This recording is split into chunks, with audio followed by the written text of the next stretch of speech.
11th class के result के हवाले से खबर है। तमाम जितने भी तालिब इल्म हैं वो परेशान हाल हैं, चाहे वो जम्मू कश्मीर के जितने भी ऐसे नौजवान हो, तालिब इल्म हो जिन्होंने 11th क्लास के बाकायदा तौर पर एग्जामिनेशंस में हिस्सा लिया था। मैं आपको बता दूं कि 11वीं जमात के नताइज अभी तक सामने नहीं आए हैं। हालांकि इसका जो बताया जा रहा था कि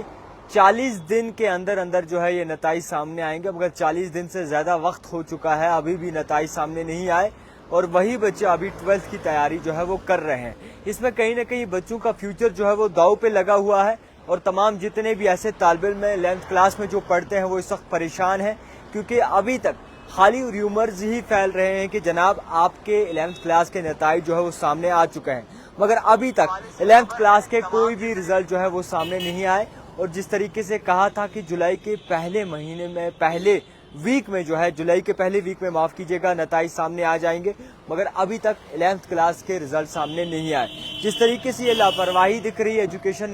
डिपार्टमेंट की, उसी तरीके से बच्चे भी जो है परेशान हो रहे हैं। और इसी तरीके से मैं ये भी कहना चाहूँगा कि जितने भी ऐसे बच्चे हैं जिन्होंने इसमें इम्तहानात दिया था और अब 12th क्लास की वो तैयारी कर रहे हैं और उनका ये मानना है कि हम पे जो है मेंटली दबाव पड़ रहा है, प्रेशर हो रहा है और इसके इवज में आकर हम अपनी फर्दर पढ़ाई जो है वो पूरी नहीं कर सकते। तो फिलहाल के तौर पर मैं ये कहूँगा कि एजुकेशन निज़ाम एक कहीं न कहीं वो पकड़ नहीं बना रहा जो पकड़ बनानी चाहिए थी उसे, और कई सारे बच्चे जो है इस वक्त मुश्किलात में हुए हैं। और इसी के साथ साथ जिस तरीके से 11th क्लास के रिजल्ट सामने नहीं आए उसको लेकर अब तमाम बच्चे परेशान हैं, उन्हें मेंटली स्ट्रेस हो रहा है, मेंटली जो है वो परेशान हो रहे हैं, उन पे दबाव हो रहा है, क्योंकि एक तरफ से रिजल्ट की परेशानी,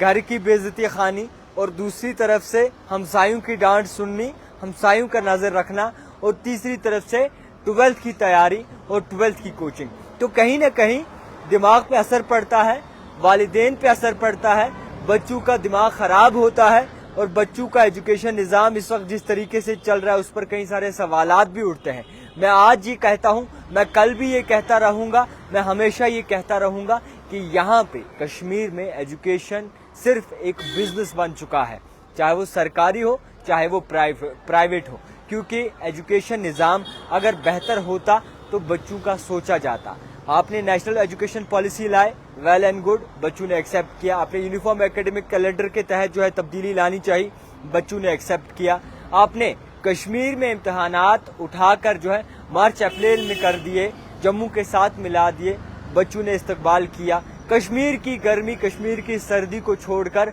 आपने सब निज़ाम जो है जो 1990 में चेंज हुआ था फिर से वापस से